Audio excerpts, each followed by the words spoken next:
오늘도 하나님의 은혜와 축복, 평강이 부활절을 맞이하여 예배하는 여러분과 든든한 교회 위에 이제부터 영원토록 함께하기를 진심으로 축복합니다. 요한복음 20장 19절로 29절을 통해서 부활의 기쁨 하는 제목으로 함께 은혜와 능력과 체험 있는 시간 되기를 바랍니다. 세상은 노력한 만큼 잘 살게 됩니다. 사랑하는 만큼 아름다워집니다. 가슴을 여는 만큼 풍족해집니다. 참는 만큼 성숙해집니다. 성도는 믿음 있는 만큼 기쁨과 행복이 넘칩니다. 그 믿음은 부활을 믿는 믿음입니다. 기독교는 생명의 종교입니다. 부활의 종교입니다. 그래서 나를 믿는 자는 죽어도 살겠고 살아서 믿는 자는 영원히 죽지 아니하리라. 이게 기본적인 신앙의 고백이 되어야 합니다. 다른 모든 종교들은 죽음에서 생의 의미를 찾지만 우리 기독교는 부활에서 찾는 것입니다. 인생은 허무한 것이 절대로 아닙니다. 우리가 삶의 지혜를 얻으려면 영원한 생명을 생각하며 삶의 지혜를 발견하는 데 있다고 봅니다. 예수님의 부활은 기독교의 핵심으로 하나님의 생명으로 우리의 심장을 벌떡벌떡 뛰게 합니다. 부활은 진리의 문을 여는 열쇠이기도 합니다. 그것은 교회의 초석이기 때문인 줄로 믿습니다. 그리고 복음의 중심은 예수 그리스도께서 우리를 위하여 십자가에 피 흘려 죽으시고 사흘 만에 사망 권세 깨뜨리시고 무덤을 제치시고 다시 살아나셨다는 사실입니다. 부활이라는 단어는 회복이라는 단어와 동일어로 사용되죠. 히브리 원어를 보면 회복은 돌아간다, 다시 고친다 이런 뜻을 가지고 있습니다. 그러므로 부활의 참뜻은 다시 회복시키는 데 있다고 봅니다. 오늘 본문의 말씀에 예수님께서는 부활하시고 제자들이 두려워하고 벌벌 떨고 괴로워하는 그 모인 곳에 찾아오셨습니다. 그리고 너희에게 평강이 있을지어다 라고 축복을 하십니다.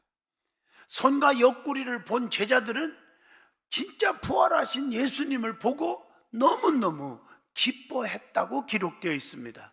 오늘 본문 요한복음 20장 19절에서 20절 이날 곧 안식구 첫날 저녁 때에 제자들이 유대인들을 두려워하여 모인 곳의 문들을 닫았더니 문들을 닫아놨는데 예수께서 오사 가운데 서서 이르시되 너희에게 평강이 있을지어다. 이 말씀을 하시고 손과 옆구리를 보시니 제자들이 주를 보고 기뻐하더라. 이렇게 기록되어 있습니다. 그리고 부활하신 우리 예수님은 아버지께서 나를 보내신 것 같이 나도 너희를 보내노라 이렇게 하시면서 오늘 본문을 보세요. 성령을 받으라 라고 하셨습니다. 부활의 주님을 전하기 위해서는 내 의지, 내 생각, 내 지식, 내 방법, 경험 갖고 되는 게 아닙니다. 성령을 받아야 되기 때문에 우리 예수님께서 본문 22절에 그들을 향하여 숨을 내쉬면서 성령을 받으라 이렇게 말씀하신 거예요. 그런데 도마는 주님을 만져보지 않고는 절대 못 믿겠습니다 이렇게 의심을 하고 말았어요. 그런 도마에게 주님은 손의 못자국과 옆구리의 그 창자국을 보여주시면서 하시는 말씀, 다시 말합니다.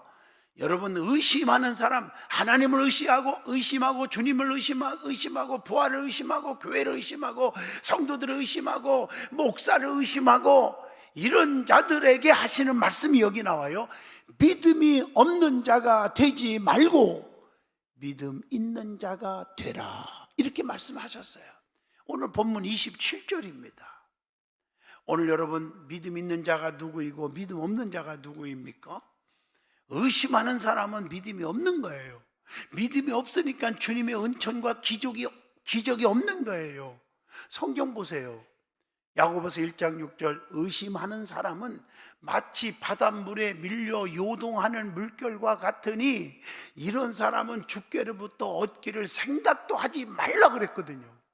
하나님의 응답이 없는 거예요. 그래서 여러분 이 시간에 부활을 믿는 믿음, 확신이 있기를 주의 이름으로 축복합니다. 그때 도마는 자신의 손가락을 못자국에 넣어보고 나서 어머나 진짜네 그러면서 나의 주시며 나의 하나님이십니다 라고 고백을 합니다. 그리고 주님께서 이렇게 말합니다. 보고 믿는 자보다 보지 못하고 믿는 자들이 더 복되도다 이렇게 말씀하십니다. 그게 요한복음 본문 20장 말씀입니다. 사랑하는 성도 여러분, 가장 기쁜 날이고 가장 복된 날인 부활주의를 맞이했습니다. 부활의 기쁨과 부활의 축복을 누리시고 우리의 삶이 다시 한번 회복되시기를 축복합니다. 그러면 제일 먼저 예수님이 부활하신 날은 무슨 날입니까? 최고의 행복하고 기쁜 날입니다. 성경에 보면 성경에서 나타난 3대 기쁜 날이 있더라고요. 그 3대 기쁨의 날이 언젠가 찾아보니까 첫째가 천지를 창조하신 날입니다. 창세기 1장 31절 보면 하나님이 지으신 이 모든 것을 보시니 보시기에 심히 좋았더라. 저녁이 되고 아침이 되니 이는 여섯째 날이니라 이렇게 기록되어 있어요. 하나님은 말씀으로 천지를 다 창조하셨어요. 창세기 1장 3절만 봐도 하나님이 이르시되 빛이 있으라 하심에 빛이 있었고 말씀 한마디로 천지가 다 창조돼 버려요. 그러니까 말씀 한마디로 천지를 창조하신 분이 죽은 나사로를 무덤에서 왜 못 일으킵니까? 병든 자를 왜 못 고칩니까? 하나님 다 고치시잖아요. 록펠러라는 사람이 미국에 세계에서 최고 거부인데 젊은 나이에 병원에 가니까 암이래요. 못 산대요. 근데 록펠러는 하나님 앞에 엎드려 기도합니다. 하나님 나 살려주세요. 이런 기도 안 했어요. 하나님 내가 언제 죽을지 모르지만 죽는 날까지라도 좀 더 하나님 영광을 위해서 더 멋지게 살게 해주세요. 그걸 열심히 온전한 11조 생활하고 온전한 전도하고 봉사하고 막 선교도 하고 이러고 살다 보니까 어머나 안 죽었네 안 죽었네 안 죽었네 안 죽었네 그 다음에도 안 죽었네 안 죽었네 안 죽었네 하면서 언제까지 안 죽었어요? 99살까지 안 죽고 살다 죽었어요. 몇십 년을 더 살았다니까요. 여러분 천지를 창조하신 하나님이 그까지 죽을 병 못 고칩니까? 그까지 문제 해결 안 해주십니까? 여러분 절대로 두려워하지 마세요. 걱정하지 마세요. 이게 중요한 거예요. 천지 창조하신 거 제일 기뻐하신 날이에요. 그리고 나서 하나님은 천지를 창조하실 때 마지막 날 인간을 만드셨어요.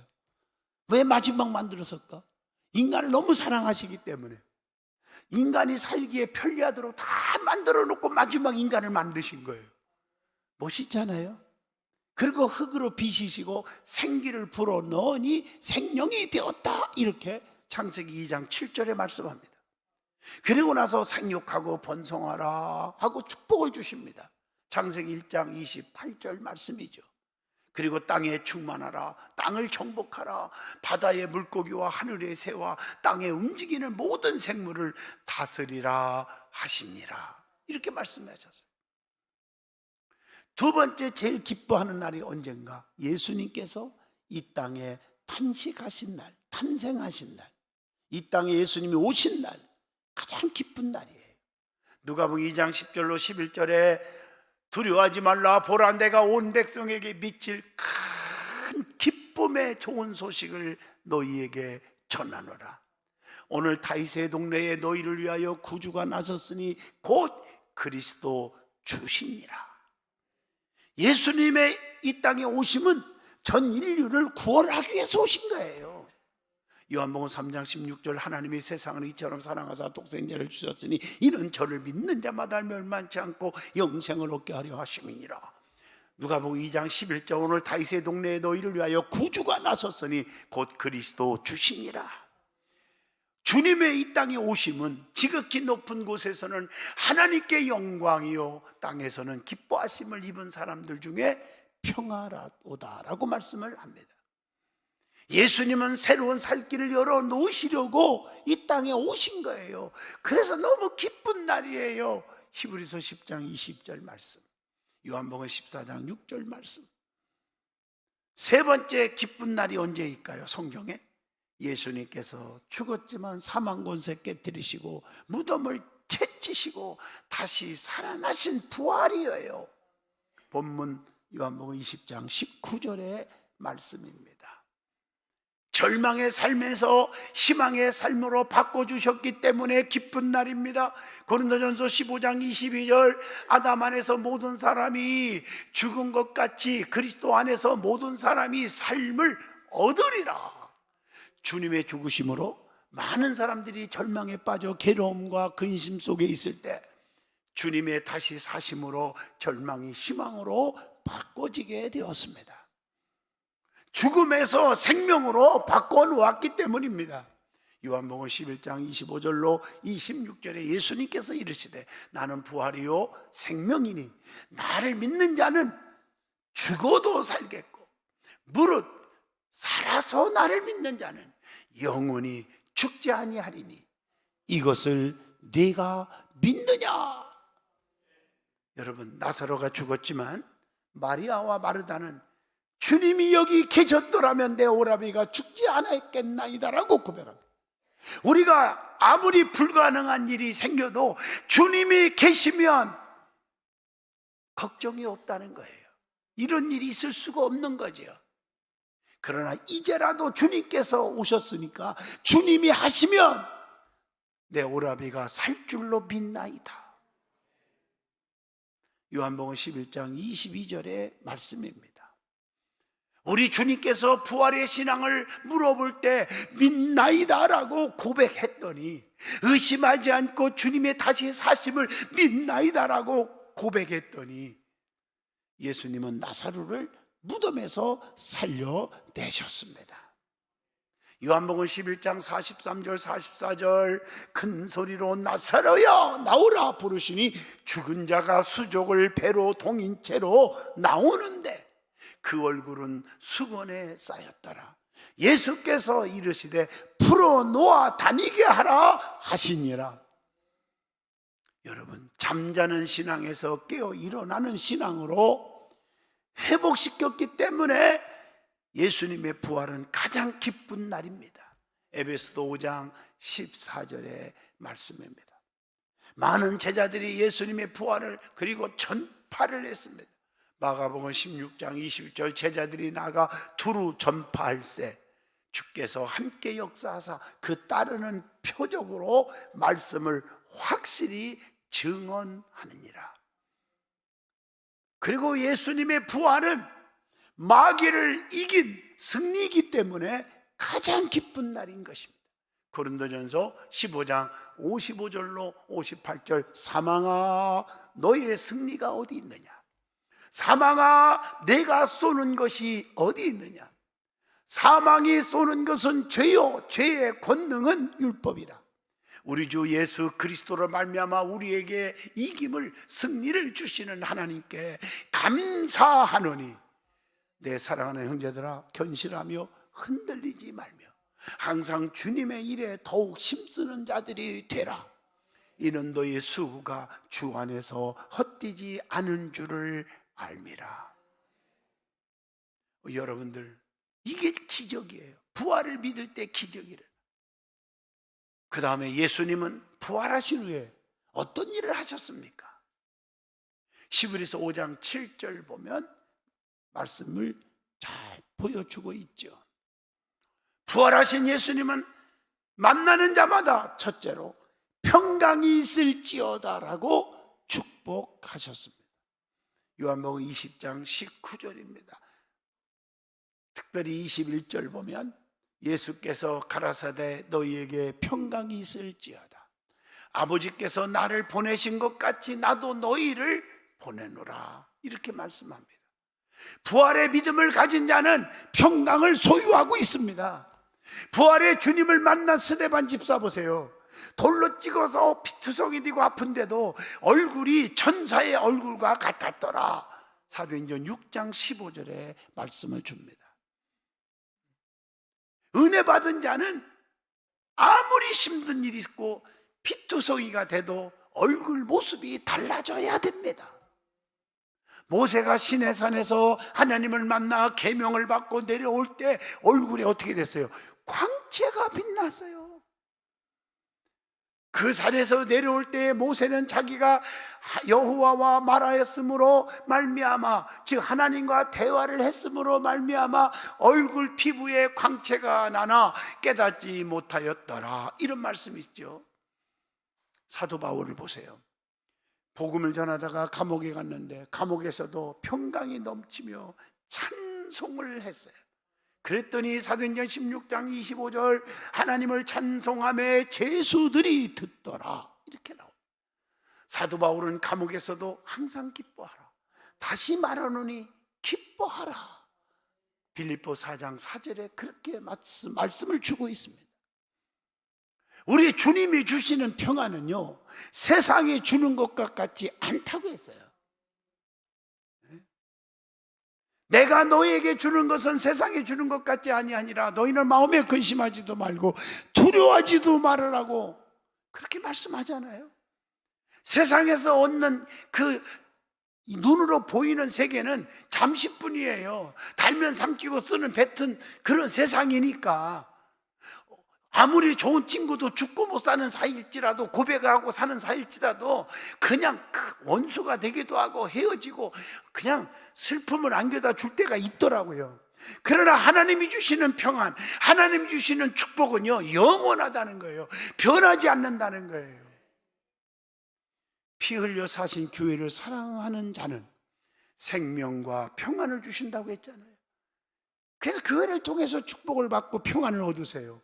시편 122편 6절 예루살렘을 위하여 평안을 구하라. 예루살렘을 사랑하는 자는 형통하리로다. 두 번째, 부활하신 예수님은 아버지께서 나를 보내신 것 같이 나도 너희를 보낸다고 말합니다. 본문 20장 21절에 보면 그렇게 기록되어 있습니다. 부활을 믿는 자는 부활의 주님을 자랑해야 합니다. 부활하신 주님을 만난 제자들은 모두 나아가서 부활의 증인이 되었습니다. 세 번째, 부활하신 예수님은 뭘 받으라고 하셨습니까? 성령을 받으라라고 말씀하십니다. 오늘 본문 22절에 이 말씀을 하시고 저희를 향하여 숨을 내쉬며 가라사대 성령을 받아라. 성도는요, 성령 충만을 받지 않으면 부활의 증인이 될 수가 없거든요. 그래서 사도행전 1장 8절 오직 성령이 너에게 임하시면 권능을 받고 예루살렘과 온 유다와 사마리아와 땅끝까지 이르러 내 증인이 되리라 하시니라. 여러분 보세요. 성령으로 거듭나고 충만하지 않는 사람이 전도하는 거 봤습니까? 열매 맺는 거 보셨냐고요. 불평 충만, 원망 충만, 미움 충만, 싸움 충만만 잔뜩 하지 열매가 없는 거예요. 성령에 충만하지 않고는 열매 맺을 수가 없습니다.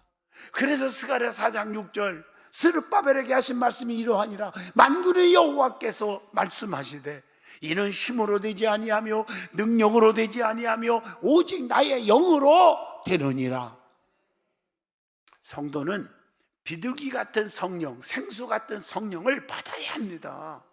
그래서 무릎 꿇고 기도 좀 많이 하셔야 합니다. 예배 빠지지 말고 말씀을 많이 들어야 됩니다. 누가복음 3장 21절 22절 보세요. 백성이 다 세례를 받을세. 예수도 세례를 받으시고 기도하실 때에 하늘이 열리며 성령이 비둘기 같은 형체로 그의 위에 강림하시더니 하늘로부터 소리가 나기를 너는 내 사랑하는 아들이라 내가 너를 기뻐하노라 하시니라. 여러분 성령 받아야 됩니다. 요한복음 7장 38절 39절 나를 믿는 자는 성경에 이른과 같이 그 배에서 생수의 강이 흘러나오리라 하시니 이는 그를 믿는 자들이 받을 성령을 가리켜 말씀하신 것이라. 성도는 강한 능력을 받아야 합니다. 사도행전 2장 2절로 4절을 보세요. 강한 성령이 임하니까 은사가 나타나기 시작하면서 놀라운 변화가 일어나잖아요. 은사가 막 나타나잖아요. 그리고 성령을 받아야 죄 사함을 받고 죄를 용서해 주는 성도가 될 수가 있습니다. 요한복음 본문 20장 23절 너희가 뇌 죄든지 사하면 사하여질 것이요 뇌 죄든지 그대로 두면 그대로 있으리라 하시니라. 그리고 하나님의 능력이 없이는 아무것도 할 수 없기 때문에 요한복음 15장 5절 나는 포도나무요 너희는 가지라 하고 비유하잖아요. 그가 내 안에 내가 그 안에 거하면 사람이 열매를 많이 맺나니 나를 떠나서는 너희가 아무것도 할 수 없음이니라. 그렇기 때문에 성령을 받으라 그런 거예요. 성령 충만, 예수 충만, 말씀 충만하라는 거예요. 네 번째, 부활하신 예수님은 제자들을 찾아오셨습니다. 본문 19절 보세요. 유대인들을 두려워하여 모인 곳에 문을 닫았더니 제자들이 문을 닫아놨는데 예수께서 오사 가운데 서서 가라사대 너희에게 평강이 있을지어다. 문을 걸어 잠그고 있었어도 주님은 오십니다. 슬퍼하고 괴로워하고 낙심하고 좌절에 빠졌을 때 우리 예수님은 부활하신 예수님은 마리아를 만나 주셨습니다. 요한복음 20장 13절이며 그리고 의심하고 있는 도마에게도 찾아오셨어요. 오늘 본문 29절에 예수께서 가라사대 너는 나를 본고로 믿느냐? 보지 못하고 믿는 자들은 복되도다 하시니라. 도마는 만져보지 않고는 믿지 않겠다고 하죠. 오늘 본문 25절 보니까 그런데 이 도마에게 우리 예수님께서 다 보여줘. 옆구리에 창자국, 못자국 다 보여줬어요. 그러고 나서 예수님은 부활을 믿게 해 주셨습니다. 그때 우리 주님께서 너는 보고 믿지만 보지 않고 믿는 자가 더 복이 있다고 말씀합니다. 그리고 다섯 번째, 부활하신 주님은 그 다음에 뭐라고 말했어요? 믿음 없는 자가 되지 말고 믿음 있는 자가 되라. 사랑하는 성도 여러분, 의심하는 도마에게 하신 말씀이에요. 가정에서도 가장 무서운 병이 뭔지 아세요? 암병보다 더 무서운 병이 의심병이에요. 교회를 의심하고 하나님의 능력을 의심하고 주의 종을 의심하고 그것이 합쳐지면 불평하고 원망하고 쑥덕거리고 이게 무서운 병입니다. 가정에서도 의처증, 의부증이 가장 무서운 병입니다. 가정을 파괴하는 병입니다. 그래서 의심하지 않기를 축복합니다. 굉장히 중요하잖아요. 의심하는 자에게 믿음 없는 자가 되지 말고 믿음 있는 자가 되라 이렇게 말씀하시는 것입니다. 성도는 예수님의 부활과 함께 부활의 신앙으로 믿음 있는 자가 되시기를 축복합니다. 그래서 다시 부활되어야 돼요. 뭐가 부활해야 돼요? 모든 예배가 부활되어야 돼요. 저녁 예배, 수요 예배, 철야 예배, 새벽 기도 부활되어야 됩니다. 힘들고 어려울 때만 아버지하고 엎드리지 말고 좀 부활돼야 돼요. 새벽 기도가 부활돼야 돼요. 전도하는 일, 봉사하는 일이, 섬기는 일이 부활되어야 합니다. 뿐만 아니라 언행이 새롭게 부활되어야 해요. 말하는 거, 행동하는 거 좀 조심하고 상처 주지 않는 자가 되어야 돼요. 나 때문에 믿음 떨어지고 교회를 안 나온다면 그건 책임져야 되는 거예요. 근데 그걸 몰라요. 하나님의 무서운 징벌을 몰라요, 사람들이.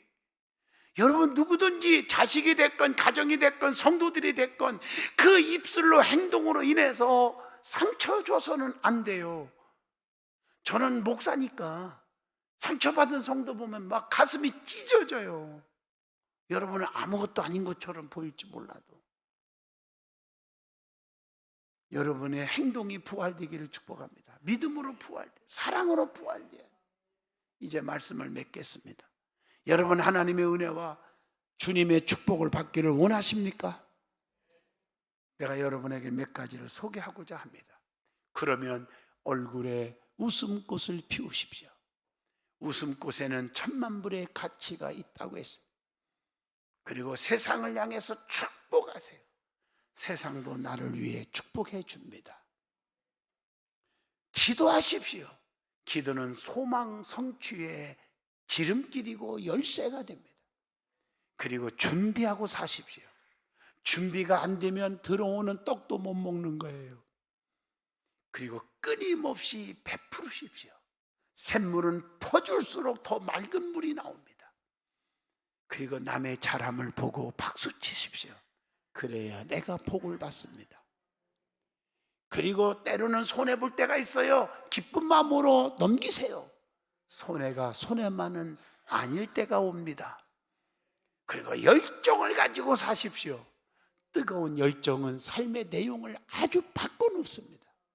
그리고 희망의 꽃을 피우십시오. 희망의 꽃만이 희망의 열매를 맺을 수가 있습니다. 우리가 부활의 믿음을 갖고 살면 반드시 우리의 삶이 부활이 되어 축복이 됩니다. 특별히 이런 축복이 있어지기를 바랍니다. 어떤 축복? 변화의 축복. 그래서 고린도전서 15장 9절로 10절에 나는 사도 중에 가장 작은 자라. 나는 하나님의 교회를 박해였으므로 사도라 칭함받기를 감당하지 못할 자니라. 그러나 내가 나된 것은 하나님의 은혜로 된 것이니 내게 주신 나의 은혜가 헛되지 아니하며 내가 모든 사도보다 더 많이 수고하였으나 내가 한 것이 아니요 오직 나와 함께 하신 하나님의 은혜로다. 두 번째, 건강의 축복이 있습니다. 출애굽기 15장 26절의 말씀이죠. 세 번째, 삶의 축복이 있습니다. 부활과 함께 히브리서 6장 14절입니다. 그리고 지혜로워지는 축복이 있습니다. 다니엘서 1장 17절의 말씀입니다. 더 그것뿐입니까? 이기는 자가 되는 축복이 있습니다. 사무엘상 8장 6절 다윗이 어디로 가든지 여호와께서 이기게 하시니라. 예수님의 부활로 인해 진정한 축복과 평강과 기쁨이 저와 여러분에게 넘치기를 축복합니다. 기도합니다.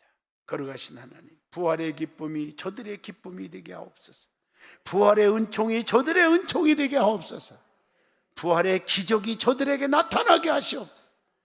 우리의 삶이 다시 한번 새롭게 변화되고 결단하게 하옵소서. 예수님 이름으로 기도합니다. 아멘.